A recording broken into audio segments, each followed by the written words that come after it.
बापूजी की वसीयत ने बदला खेल। उसे देखकर वनराज के उड़ेंगे होश। नमस्ते दोस्तों, ड्रामा क्वीन पूजा चैनल पर आपका स्वागत है। मैं हूं आपकी होस्ट पूजा। आज हम बात करेंगे अनुपमा शो में आने वाले उस तूफान की जो शाह परिवार की नींव हिलाकर रख देगा। और ये तूफान कोई और नहीं बल्कि बापूजी यानी हसमुख शाह लेकर आने वाले हैं।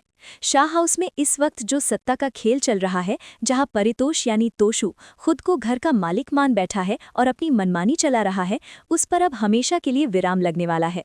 15 साल की लीप के बाद हम देख रहे हैं कि कैसे रिश्तों के समीकरण बदल चुके हैं। वनराज शाह गायब है और उसकी गैर मौजूदगी में तोशु ने घर की तिजोरी और फैसले लेने का अधिकार अपने हाथ में ले लिया है। उसे लगता है कि बा और बापूजी अब बूढ़े हो चुके हैं, लाचार हैं और उनका अब घर के फैसलों में कोई वजूद नहीं बचा है। लेकिन तोशु ये भूल रहा है कि शतरंज के खेल में वजीर चाहे कितनी भी चालें चल ले, लेकिन खेल को खत्म बादशाह ही करता है। और शाह हाउस के असली बादशाह आज भी बापूजी हैं। कहानी में एक बहुत बड़ा ट्विस्ट तब आएगा जब बापूजी अपनी खामोशी तोड़ेंगे और वो वसीयत सामने लाएंगे जो उन्होंने सालों से छुपा कर रखी थी। ये वसीयत सिर्फ कागज का टुकड़ा नहीं बल्कि तोशु के अहंकार पर सबसे बड़ा तमाचा होगी। अभी के ट्रैक पर नजर डालें तो हम पाते हैं कि तोशु पैसों के लिए कितना गिर चुका है। उसका अपना कोई जमा जमाया बिजनेस नहीं है, वो शॉर्टकट्स ढूंढ रहा है और उसकी नज़र शाह हाउस की प्रॉपर्टी पर गड़ी हुई है।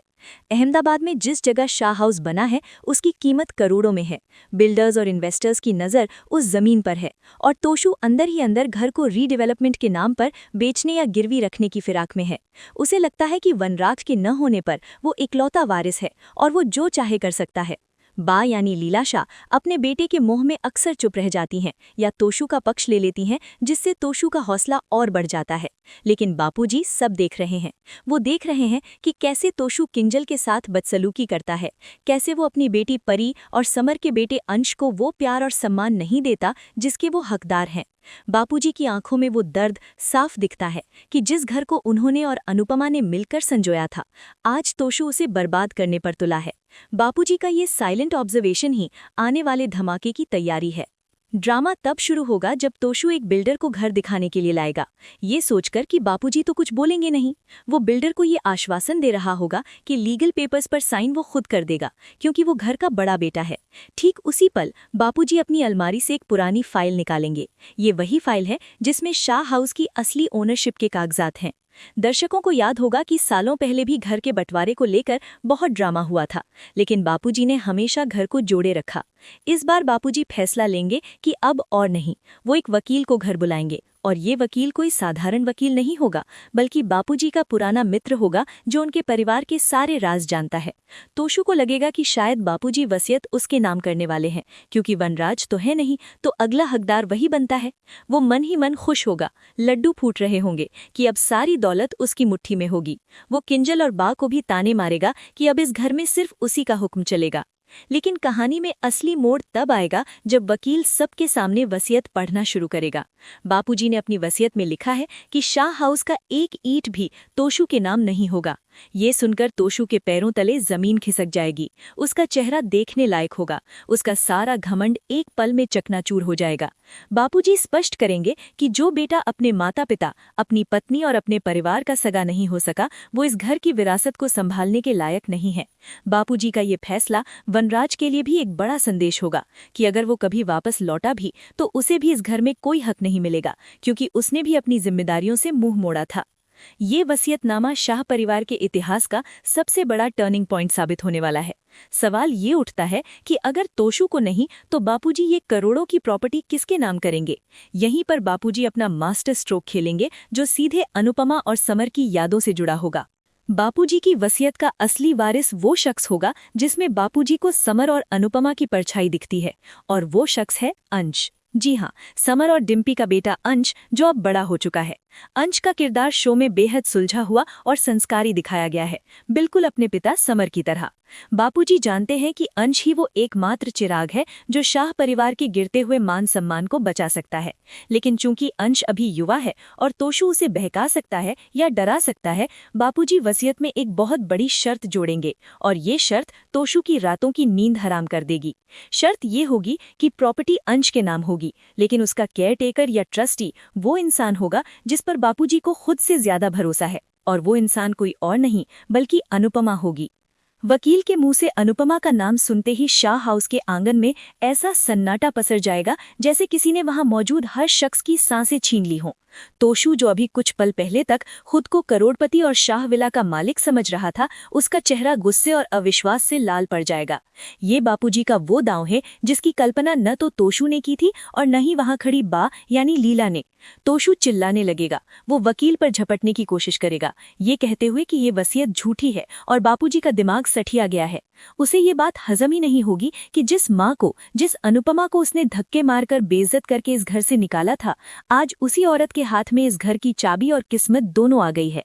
बापूजी की शर्त बहुत साफ होगी कि अंश शाह इस घर का मालिक है, लेकिन जब तक वो 25 साल का नहीं हो जाता या जब तक वो खुद सक्षम नहीं हो जाता, इस प्रॉपर्टी से जुड़ा कोई भी फैसला, चाहे वो बेचना हो, किराए पर देना हो या रीडेवलपमेंट कराना हो, बिना अनुपमा की लिखित अनुमति यानी सिग्नेचर के नहीं लिया जा सकता।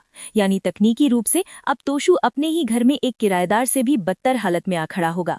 इस फैसले का असर सिर्फ तोशु पर ही नहीं बल्कि वनराज शाह की उस सूझ पर भी गहरा प्रहार होगा, जो मानता था कि औरतें घर की चारदीवारी में ही अच्छी लगती हैं। बापूजी ने अनुपमा को ट्रस्टी बनाकर ये साबित कर दिया कि खून के रिश्तों से बढ़कर विश्वास का रिश्ता होता है। तोशु की बौखलाहट का असली कारण ये होगा कि उसने बाजार में कई लोगों से पैसे उधार ले रखे हैं या वादे कर रखे हैं, इस उम्मीद पर कि घर उसके नाम होते ही वो उसे गिरवी रखकर अपने कर्ज चुका देगा और अपना नया धंधा शुरू करेगा। लेकिन अब बापूजी के इस एक हस्ताक्षर ने उसके सारे सपनों पर पानी फेर दिया है। अब अगर तोशु को 1 रुपया भी चाहिए तो उसे उसी अनुपमा के सामने हाथ फैलाना होगा जिसे वो बदनसीब कहता फिरता है। ये तोशु के अहंकार की सबसे बड़ी हार है। वो बा के पास जाकर रोने का नाटक करेगा, उन्हें भड़काएगा कि बापूजी ने घर के बेटे के साथ अन्याय किया है और एक बाहरी औरत अनुपमा, जो अब तलाकशुदा है और कपाड़िया हो चुकी है, घर की मालकिन बना दी है। बा की प्रतिक्रिया यहाँ देखने लायक होगी। लीला शाह हमेशा से अपने बेटे वनराज और पोते तोशु के मोह में फंसी रही हैं, लेकिन अंदर ही अंदर वो भी जानती हैं कि तोशु लालची है। फिर भी अनुपमा का नाम सुनकर बा को भी झटका लगेगा।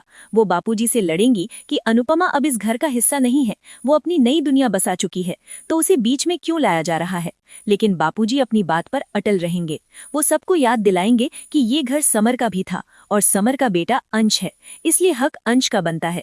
और चूंकि समर अनुपमा को भगवान मानता था, इसलिए अंश के भविष्य की सुरक्षा अनुपमा से बेहतर कोई नहीं कर सकता। बापूजी तोशु की आंखों में आंखें डालकर ये स्पष्ट कर देंगे कि उन्हें पता है कि तोशु अंश को भी बेवकूफ बनाकर उससे साइन ले सकता था, इसीलिए उन्होंने अनुपमा नाम का सुरक्षा कवच इस वसीयत में लगाया है। अंश की प्रतिक्रिया इस पूरे ड्रामा में सबसे महत्वपूर्ण होगी। अंश, जो अब तक अपने ताऊ यानी तोशु और ताई यानी किंजल के बीच पिस रहा था, अचानक खुद को पावर में पाएगा। अंश को शायद प्रॉपर्टी का लालच नहीं है, लेकिन उसे ये सुकून जरूर मिलेगा कि अब तोशु उसे और डिम्पी की यादों को घर से बेदखल नहीं कर सकता। अंश का झुकाव हमेशा से अपनी दादी अनुपमा की तरफ रहा है, भले ही हालात में उन्हें दूर कर दिया हो। ये वसीयत अंश और अनुपमा के रिश्ते को फिर से जोड़ने का एक पुल बनेगी। तोशु को अब डर सताने लगेगा कि कहीं अंश अनुपमा के साथ मिलकर उसे ही घर से बहाना निकाल दे। ये डर तोशु को और भी खतरनाक बना देगा। वो वकील को धमकाने की कोशिश करेगा कि वो वसीयत बदल दे, या फिर वो बापूजी को मानसिक रूप से अस्वस्थ घोषित करने की साजिश रचेगा ताकि कोर्ट में वसीयत को चुनौती दी जा सके। कहानी अब शाह हाउस से निकलकर पूर्वी छाया चौल की ओर मुड़ेगी, जहां अनुपमा अपनी रसोई में व्यस्त है, इन सब बातों से बिल्कुल अनजान। वकील बापूजी के कहने पर चौल की तरफ रवाना होगा ताकि अनुपमा को उसकी नई जिम्मेदारी के बारे में बता सके। तोशु चाहेगा कि ये खबर अनुपमा तक कभी ना पहुंचे। वो शायद गुंडों का सहारा ले या खुद वकील का पीछा करे ताकि रास्ते में ही कुछ गड़बड़ की जा सके। लेकिन नियति का खेल देखिए, जिस वक्त वकील अनुपमा के पास पहुंचेगा, वहां शायद अनुज या प्रेम भी मौजूद हों। जब अनुपमा को पता चलेगा कि बापूजी ने उसके कंधों पर इतनी बड़ी जिम्मेदारी डाल दी है, तो उसका पहला रिएक्शन क्या होगा? क्या वो इसे स्वीकार करेगी? अनुपमा ने हमेशा शाह हाउस से मुक्ति चाहिए, लेकिन बापूजी का आदेश और अंश का भविष्य उसे फिर से उसी दलदल में खींच लाएगा जिससे वो भाग रही थी। वनराज शाह का साया भी इस वसीयत पर मंडरा रहा है। मान लीजिए अगर आने वाले एपिसोड्स में वनराज वापस आता है, चाहे वो अमीर बनकर लौटे या फटेहाल, और उसे पता चले कि जिस घर पर उसे इतना घमंड था, वो अब उसके बेटे का नहीं बल्कि उसकी एक्स वाइफ की निगरानी में उसके पोते का हो चुका है, तो उसका मर्दवादी अहंकार चकनाचूर हो जाएगा। बापूजी ने ये वसीयत करके ये सुनिश्चित कर दिया है कि अगर वनराज लौटता भी है तो वो घर का मालिक बनकर नहीं बल्कि एक सदस्य बनकर ही रह पाएगा। ये बापूजी का अपनी बची हुई जिंदगी का सबसे बड़ा मास्टर स्ट्रोक है, जो उन्होंने अपने पोते अंश को सुरक्षित करने के लिए खेला है। तोशु अब एक घायल सांप की तरह है, और एक घायल सांप सबसे ज्यादा खतरनाक होता है। वो किंजल पर दबाव बनाएगा कि वो अंश को इमोशनली ब्लैकमेल करे ताकि अंश खुद प्रॉपर्टी लेने से मना कर दे। लेकिन किंजल अब तोशु की चालें समझ चुकी है। शाह हाउस की चारदीवारी के भीतर अब जो खेल शुरू होने वाला है, उसे हम महाभारत के कलयुगी संस्करण से कम नहीं आंक सकते, जहां सगा ताऊ यानी तोशु अपने ही भतीजे अंश के हक पर कुंडली मारकर बैठने की तैयारी कर रहा है। तोशु की फितरत हम सब जानते हैं, वो हार मानने वालों में से नहीं है, खासकर तब जब मामला करोड़ों की प्रॉपर्टी का हो। जैसे ही वकील वहां से निकलेगा, तोशु का सबसे पहला निशाना बापूजी नहीं बल्कि अंश होगा। तोशु बहुत शातिर है, वो जानता है कि अंश अभी युवा है, भावुक है और उसे बड़ों की राजनीति की समझ नहीं है। तोशु अंश को एक कोने में ले जाकर इमोशनल ब्लैकमेलिंग का अपना पुराना हथियार इस्तेमाल करेगा। वो अंश के दिमाग में ये जहर घोलेगा कि बापूजी बूढ़े हो गए हैं, उन्हें नहीं पता कि वो क्या कर रहे हैं, और अनुपमा तो अब कपाड़िया है, उसे हमारे घर के मामलों में दखल देने का कोई हक नहीं है। तोशु अंश को समझाएगा कि अगर अनुपमा ट्रस्टी बन गई तो वो इस घर को बेचकर अपने कथित पति या प्रेमी पर लुटा देगी और हम सब सड़क पर आ जाएंगे। तोशु की कोशिश होगी कि वो अंश से किसी सादे कागज पर या एनओसी पर साइन ले ले, जिसमें लिखा हो कि अंश को बापूजी की वसीयत मंजूर नहीं है और वो अपनी सारी पावर तोशु को सौंपता है। लेकिन यहाँ किंजल की भूमिका एक रक्षक की तरह उभर कर आएगी। किंजल, जो अब तक अपने पति की घटिया हरकतों को नजरअंदाज करती आ रही थी ताकि परी को पिता का प्यार मिलता रहे, अब अपनी चुप्पी तोड़ देगी। किंजल ने समर को अपना छोटा भाई माना था और समर की निशानी यानी अंश के साथ वो अन्याय होते हुए नहीं देख सकती। जिस वक्त तोशु अंश को बरगलाने की कोशिश कर रहा होगा, वहां किंजल ढाल बनकर खड़ी हो जाएगी। वो तोशु को चेतावनी देगी कि अगर उसने अंश से जबरदस्ती साइन लेने की कोशिश की तो वो पुलिस बुलाने में एक पल की भी देरी नहीं करेगी। शाह हाउस में पति पत्नी के बीच का ये युद्ध अब खुलकर सामने आ जाएगा। तोशु किंजल को भी धमकाएगा कि अगर उसने उसका साथ नहीं दिया तो उसका अंजाम बुरा होगा, लेकिन किंजल की आंखों में अब डर नहीं बल्कि नफरत दिखाई देगी। बा ये सब तमाशा अपनी आंखों के सामने देखते रहेंगी। लीलाबेन की त्रासदी यही है कि उन्होंने जिस बेटे वनराज और जिस पोते तोशु को सिर पर चढ़ाया, आज वही घर को नरक बना रहे हैं। बापूजी अपनी व्हीलचेयर या कुर्सी पर बैठे बैठे ये सब देख रहे होंगे, लेकिन उनके चेहरे पर एक संतोष होगा, क्योंकि उन्हें पता है कि उनका तीर यानी वसीयत सही निशाने पर लगा है और अब अनुपमा की एंट्री का रास्ता साफ हो चुका है। उधर पूर्वी छाया चौल में वकील जब अनुपमा के दरवाजे पर दस्तक देगा तो वहां का मंजर पूरी तरह बदल जाएगा। अनुपमा, जो दिन रात अपनी रसोई और राही की नफरत से जूझ रही है, उसके लिए ये खबर किसी बम धमाके से कम नहीं होगी। वकील जब उसे बताएगा कि हसमुख शाह ने अपनी सारी जायदाद अपने पोते अंश के नाम कर दी है और उसकी चाबी यानी ट्रस्टीशिप अनुपमा को सौंपी है, तो अनुपमा का पहला रिएक्शन इनकार का होगा। वो कहेगी कि उसका उस घर से, उन ईंट पत्थरों से अब कोई नाता नहीं है। वो अपने अतीत के उस पन्ने को दोबारा नहीं पलटना चाहती जिसने उसे सिर्फ दर्द दिया है। लेकिन वकील बापूजी का एक खत या वीडियो संदेश अनुपमा को दिखाएगा। उस संदेश में बापूजी की कांपती आवाज और उनकी बेबसी अनुपमा को पिघला देगी। बापूजी ने उसमें लिखा होगा कि अनु, मैंने अपनी पूरी जिंदगी उस घर को एक मंदिर की तरह पूजा, लेकिन मेरे बाद मेरे ही खून यानी तोशु और वनराज उसे बाजार बना देंगे। समर की निशानी को सिर्फ तुम बचा सकती हो। समर का नाम आते ही अनुपमा का माँ वाला रूप जाग जाएगा। उसे एहसास होगा कि ये लड़ाई जायदाद की नहीं बल्कि समर के अंश के भविष्य की है। कहानी में ट्विस्ट तब और गहराएगा जब तोशु को खबर मिलेगी कि वकील अनुपमा से मिल चुका है। अपनी हार को नजदीक देख तोशु अपना सबसे घिनौना पत्ता खेलेगा। वो बापूजी को मानसिक रूप से अस्थिर साबित करने के लिए झूठे मेडिकल सर्टिफिकेट्स बनवाने की साजिश रचेगा। वो बा को ये समझाने की कोशिश करेगा कि बापूजी को डिमेंशिया यानी भूलने की बीमारी हो गई है, इसलिए उनकी वसीयत कोर्ट में मान्य नहीं होनी चाहिए। एक बेटा चंद रुपयों के लिए अपने पिता को पागल घोषित करने पर तुला है, ये कलयुग का चरम है जो ये शो दिखा रहा है।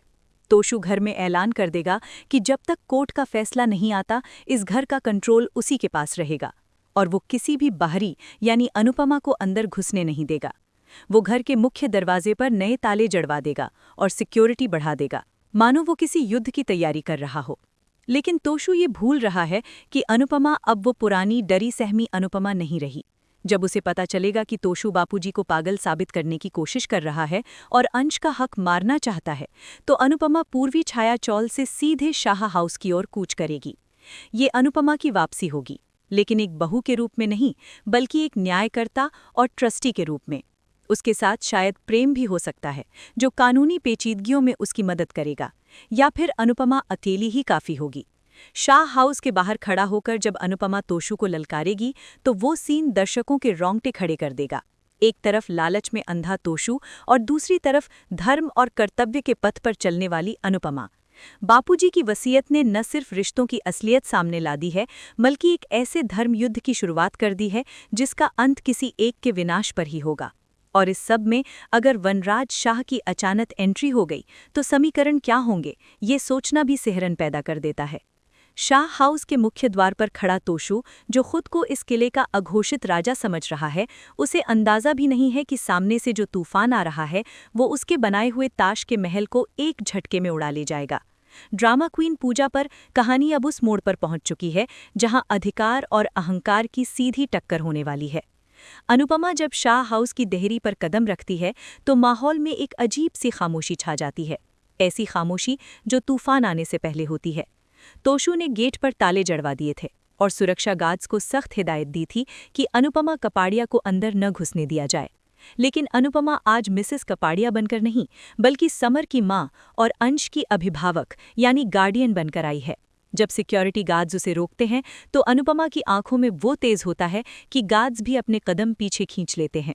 तोशु चिल्लाता रह जाता है, रोको इसे, ये औरत अंदर नहीं आ सकती। लेकिन अनुपमा की चाल में वो आत्मविश्वास है जो बताता है कि आज वो किसी की सुनने नहीं, बल्कि फैसला सुनाने आई है। गेट पर खड़े होकर जब अनुपमा तोशु की आंखों में आंखें डालती है तो तोशु का पसीना छूटने लगता है। वो अनुपमा को अपमानित करने की कोशिश करता है, उसे याद दिलाता है कि उसने ये घर छोड़ दिया था, उसका यहाँ कोई हक नहीं है। वो बा और वनराज का नाम लेकर इमोशनल कार्ड खेलने की कोशिश करता है, लेकिन अनुपमा अपनी झोली से वो कानूनी दस्तावेज यानी लीगल पेपर्स निकालती है जो वकील ने उसे सौंपे थे। वो तोशु को बताती है कि बापूजी ने उसे इस घर का ट्रस्टी नियुक्त किया है, जिसका मतलब है कि कानूनी तौर पर इस घर की ईंट ईंट पर अब अंश का हक है और अंश के बालिग होने तक फैसले लेने का अधिकार सिर्फ और सिर्फ अनुपमा का है।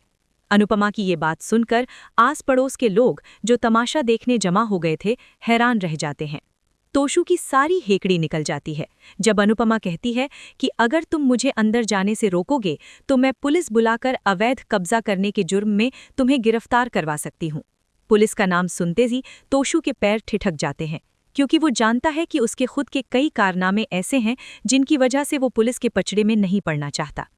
इसी बीच घर के अंदर से एक और दरवाज़ा खुलता है। ये किंजल है। किंजल, जिसने अब अपनी ननद और सासू माँ वाला संकोच छोड़ दिया है, वो दौड़कर आती है और मुख्य द्वार का ताला अंदर से खोल देती है। ये तोशु के लिए अपने ही घर में गद्दारी जैसा पल होता है। किंजल का अनुपमा का साथ देना ये साबित करता है कि अब शाह हाउस में तोशु अकेला पड़ चुका है। अनुपमा घर में प्रवेश करती है ठीक उसी तरह जैसे कभी वो गृह प्रवेश करके आई थी, लेकिन इस बार उसके हाथों में पूजा की थाली नहीं बल्कि न्याय का तराजू है। वो सीधे बापूजी के पास जाती है। बापूजी, जो व्हील चेयर पर बैठे अपनी लाचारी पर आंसू बहा रहे थे, अनुपमा को देखते ही उनके चेहरे पर एक ऐसी चमक आ जाती है मानो उन्हें संजीवनी मिल गई हो। अनुपमा बापूजी के पैरों में गिरती है और बापूजी कांपते हाथों से उसके सिर पर हाथ रखते हैं। ये दृश्य इतना भावुक होता है कि पत्थर दिल बा की आंखों में भी नमी आ जाती है। बा को अपनी गलती का एहसास होता है कि जिस बहू को उन्होंने हमेशा कोसा, आज वही उनके बुढ़ापे की लाठी बनने आई है, जबकि उनका अपना सगा पोता तोशु उन्हें पागल घोषित करने पर तुला था। अब शाह हाउस के हॉल में असली अदालत लगती है। अनुपमा सबके सामने बापूजी की वसीयत पढ़ती है और स्पष्ट शब्दों में तोशु को चेतावनी देती है। वो कहती है, परितोष, तुम इस घर में रह सकते हो, लेकिन एक बेटे की तरह, मालिक की तरह नहीं। जिस दिन तुमने अंश या बापूजी को तंग करने की कोशिश की या इस घर को बेचने की साजिश रची, उसी दिन मैं अपनी पावर का इस्तेमाल करके तुम्हें इस घर से बेदखल कर दूंगी।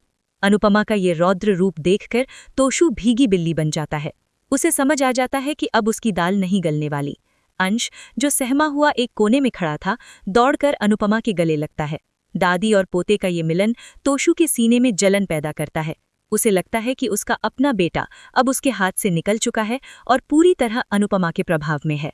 लेकिन कहानी में सस्पेंस अभी खत्म नहीं हुआ है। तोशु हार मानने वालों में से नहीं है। सबके सामने अपमानित होने के बाद वो प्रतिशोध यानी रिवेंज की आग में जल रहा है। वो मन ही मन एक ऐसा प्लान बनाता है जो अनुपमा को उसकी सबसे कमजोर नस पर चोट पहुंचाए। तोशु जानता है कि अनुपमा की सबसे बड़ी कमजोरी राही यानी आध्या है। वो सोचता है कि अगर वो राही को ये बता दे कि अनुपमा उसे छोड़कर शाह हाउस में वापस मजे करने आ गई है और प्रॉपर्टी हड़प ली है, तो राही और अनुपमा के बीच की नफरत और बढ़ जाएगी। तोशु, जो अब तक प्रॉपर्टी के पीछे भाग रहा था, अब अनुपमा के चरित्र हनन यानी कैरेक्टर असैसिनेशन और उसके रिश्तों को तोड़ने पर उतर आएगा। वो राही को भड़काने के लिए पूर्वी छाया चौल जाने का फैसला करता है या फिर फोन के जरिए आग लगाने की कोशिश करेगा। ये ट्रैक आने वाले एपिसोड्स में एक नए महाभारत की नींव रखेगा, जहां लड़ाई प्रॉपर्टी की नहीं बल्कि रिश्तों की होगी। इस सब के बीच वनराज शाह का जिक्र करना बहुत जरूरी है। बापूजी की ये वसीयत और अनुपमा का कब्जा वनराज के लिए एक टाइम बॉम्ब की तरह है। अगर शो में वनराज की वापसी होती है तो उसे ये देखकर गहरा सदमा लगेगा कि जिस अनुपमा को उसने हमेशा अपने से नीचे समझा, आज वही उसके बाप की वसीयत की मालकिन है। वनराज का अहंकार उसे अनुपमा के सामने झुकने नहीं देगा और यही टकराव आगे चलकर शो की टीआरपी को आसमान पर ले जाएगा। फिलहाल शाह हाउस में अनुपमा का राज शुरू हो चुका है, लेकिन तोशु रूपी नाग अभी भी वहीं मौजूद है, जो डसने की मौके तलाश रहा है। बापूजी ने अनुपमा को ढाल तो बना दिया, लेकिन क्या अनुपमा तोशु के रोज-रोज के षड्यंत्रों से बा और बापूजी को बचा पाएगी? और सबसे बड़ा सवाल, इस नई जिम्मेदारी का असर राही और प्रेम के साथ उसके रिश्तों पर क्या पड़ेगा? क्या राही समझेगी कि उसकी माँ ने ये सब लालच के लिए नहीं बल्कि फर्ज के लिए किया है? शाह हाउस में अनुपमा की इस धाकड़ एंट्री और बापूजी के मास्टर प्लान ने भले ही तोशु के नापाक मंसूबों पर पानी फेर दिया हो, लेकिन जैसा कि हम जानते हैं, बुराई इतनी आसानी से हार नहीं मानती। ड्रामा क्वीन पूजा चैनल पर आज की इस कहानी का ये आखिरी पड़ाव आपको दिखाएगा कि कैसे जीत कर भी अनुपमा एक नई जंग में फंसने वाली है। तोशु, जो सबके सामने बेइज्जत होकर कोने में खड़ा है, उसकी खामोशी आने वाले एक बड़े बवंडर का संकेत है। जैसे ही अनुपमा बापूजी और बा को संभाल रही होगी और अंश को उसकी जिम्मेदारियों का एहसास दिला रही होगी, तोशु चुपके से वहां से खिसक जाएगा। उसका निशाना अब शाह हाउस की तिजोरी नहीं बल्कि अनुपमा का दिल यानी उसकी बेटी राही है। तोशु जानता है कि अनुपमा को अगर कोई तोड़ सकता है तो वो सिर्फ और सिर्फ राही की नफरत है। वो एक कोने में जाकर राही को फोन लगाएगा या उसे एक वॉइस नोट भेजेगा। उस संदेश में वो पूरा सच नहीं बल्कि एक जहरीला आधा सच परोसेगा। वो राही से कहेगा, देखा राही, तुम्हारी माँ ने तुम्हें फिर से चौल में सड़ने के लिए छोड़ दिया और खुद यहाँ शाह हाउस की मालकिन बनकर आ गई हैं। उन्हें हमेशा से हम शाह परिवार के लोग और ये प्रॉपर्टी ही प्यारी थीं। तुम तो बस उनकी जिंदगी में एक रुकावट हो। उधर पूर्वी छाया चौल में राही, जो पहले से ही अपनी माँ को लेकर कंफ्यूज्ड है, तोशु की ये बातें सुनकर आग बबूला हो जाएगी। उसे लगेगा कि अनुपमा का प्यार और त्याग सब ढोंग था। उसे लगेगा कि उसकी माँ ने फिर से वनराज शाह के परिवार को चुना और उसे यानी आध्या को अकेला छोड़ दिया। गुस्से में राही चौल में रखी चीजें फेंकना शुरू कर देगी। अनु की रसोई में तोड़फोड़ मचा सकती है। प्रेम, जो वहां मौजूद होगा, वो राही को संभालने की कोशिश करेगा, लेकिन राही का गुस्सा 7वें आसमान पर होगा। यहीं पर कहानी एक नया मोड़ लेगी। अनुपमा को शाह हाउस की मालकिन बनने की कीमत अपनी बेटी की नफरत से चुकानी पड़ेगी। अनुपमा के लिए ये स्थिति इधर कुआं उधर खाई वाली होगी। एक तरफ बापूजी की कसम और अंश का भविष्य है और दूसरी तरफ उसकी अपनी बेटी, जो उसे गलत समझ रही है। क्या अनुपमा तोशु के इस झूठ का पर्दाफाश कर पाएगी? क्या प्रेम राही को समझा पाएगा कि अनुपमा वहां लालच के लिए नहीं बल्कि फर्ज के लिए गई है? ये इमोशनल ड्रामा शो को एक नई ऊंचाइयों पर ले जाएगा।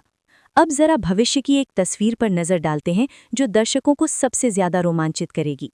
कल्पना कीजिए उस पल की जब वनराज शाह वापस लौटेगा। वो वनराज शाह जो हमेशा चिल्लाता था कि ये मेरा घर है। जब वो वापस आएगा तो उसे गेट पर ही रोक दिया जाएगा। उसे अंदर आने के लिए उस बेटे तोशु से नहीं बल्कि उस अनुपमा से इजाजत लेनी पड़ेगी जिसे उसने हमेशा पैरों की जूती समझा। बापूजी की वसीयत ने वनराज के अहंकार की कब्र खोद दी है। जब वनराज को पता चलेगा कि घर का मालिक उसका बेटा अंश है और चाबी अनुपमा के पास है, तो उसका रिएक्शन देखना टीवी इतिहास का सबसे यादगार पल होगा। वनराज शायद अनुपमा पर चिल्लाएगा, उसे कोर्ट में घसीटने की धमकी देगा, लेकिन इस बार उसके सामने डरी हुई अनुपमा नहीं, बल्कि power of attorney holder Anupama खड़ी होगी। वनराज को अपनी ही बनाई हुई दुनिया में मेहमान बनकर रहना पड़ेगा और ये सज़ा उसके लिए मौत से भी बदतर होगी। अंत में बापूजी की ये वसीयत सिर्फ कागज का टुकड़ा नहीं, बल्कि एक आईना साबित हुई है। इसने तोशु का लालच, किंजल की हिम्मत, अंश की मासूमियत और अनुपमा की ताकत सब कुछ साफ साफ दिखा दिया है। आने वाले एपिसोड्स में हम देखेंगे कि कैसे अनुपमा मल्टीटास्किंग करती है। सुबह वो चौल में राही के ताने सुनेगी और उसका दिल जीतने की कोशिश करेगी, और शाम को शाह हाउस आकर तोशु और वनराज जैसे भेड़ियों से अपने परिवार को बचाएगी। अंश धीरे धीरे अनुपमा के साये में एक जिम्मेदार इंसान बनेगा, और शायद यही बात तोशु को सबसे ज्यादा खलेगी कि उसका बेटा अब उसका नहीं रहा। ये कहानी अब सिर्फ एक घरेलू ड्रामा नहीं रह गई है, ये अस्तित्व और स्वाभिमान की लड़ाई बन चुकी है। तो दोस्तों, ये था अनुपमा के आने वाले सबसे बड़े ट्विस्ट का पूरा विश्लेषण, जहां बापूजी का एक फैसला पूरी बाजी पलट देगा। आपको क्या लगता है, क्या अनुपमा को शाह हाउस की जिम्मेदारी लेनी चाहिए या उसे सिर्फ राही और प्रेम पर ध्यान देना चाहिए? क्या तोशु अपनी हरकतों से बाज आएगा या वो अनुपमा के खिलाफ और भी घिनौनी चालें चलेगा? अपनी राय मुझे कमेंट्स में ज़रूर बताएं। अगर आपको ड्रामा क्वीन पूजा की ये इन डेप्थ स्टोरी लाइन और प्रेडिक्शन पसंद आई हो तो वीडियो को लाइक करना ना भूलें। इसे अपने सभी अनुपमा फैन ग्रुप्स में शेयर करें ताकि उन्हें भी पता चले कि शो में क्या धमाका होने वाला है। और हाँ, ऐसी ही चटपटी और सटीक अपडेट्स के लिए मेरे चैनल ड्रामा क्वीन पूजा को सब्सक्राइब करें और घंटी वाला बटन ज़रूर दबाएं। मैं हूँ पूजा, आपसे विदा लेती हूँ। बहुत जल्द मिलूंगी एक नई खबर के साथ। तब तक के लिए देखते रहिए अपना पसंदीदा शो और याद रखिए, पिक्चर अभी बाकी है। Bye bye.